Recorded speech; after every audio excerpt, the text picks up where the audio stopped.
ঈদের পর এখনও চিরচেনা রূপে ফেরেনি রাজধানীর নিত্যপণ্যের বাজার।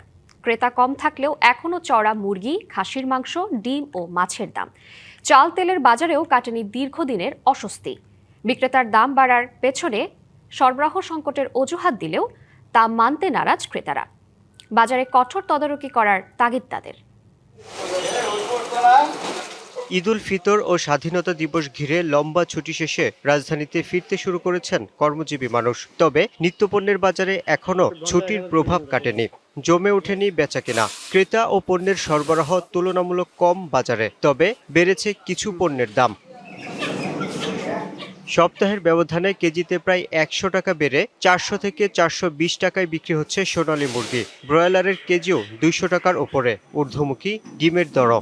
ডিমের দামটা বাড়ছে হালকা, সোনালির দামটা বাড়ছে একবারে অতিরিক্ত। ঈদের আগে ছিল ৩৬০ টাকা, এখন আজকে তো ৪২০ টাকা উঠে গেছে। কেবল মুরগি নয়, দামের উত্তাপ খাসির মাংসেও। কেজিতে বেড়েছে ২০০ থেকে ৩০০ টাকা। চড়া মাছের বাজার। চিংড়ি মাছ গত ঈদের আগে বিক্রি করছি ৯০০-১০০০ টাকা কেজি, আজকে কিনে আনছি ১০০০ টাকা কেজি। সব কিছুতেই মোটামুটি একটু একটু করে বাড়ছে।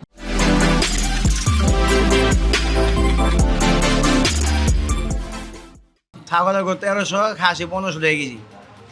খাসির বাজার অনেক চড়া, বাজারে আমার মালে কিনতে পারতেছি না। অস্বস্তি কাটেনি বোতলজাত সয়াবিন তেলেও। প্রায় ১ মাস হতে চললেও কাটেনি সংকট। আর বাড়তি দামেই বিক্রি হচ্ছে পোলাও চাল। শুধু পেস্ট তেলতে পাইছি, আর কোনো তেলে পাইনি। রূপচাঁদা, তেল, ফুষ্টি, স্টারশিপ এগুলো কোনোটাই পাইনি। বাজারে নজরদারি অব্যাহত রাখার দাবি ক্রেতাদের।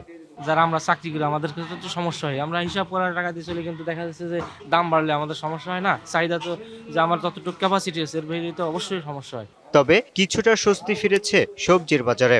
কেজিতে ২০-৩০ টাকা কমে গেছে। Yusuf Rana, DBC news, Dhaka.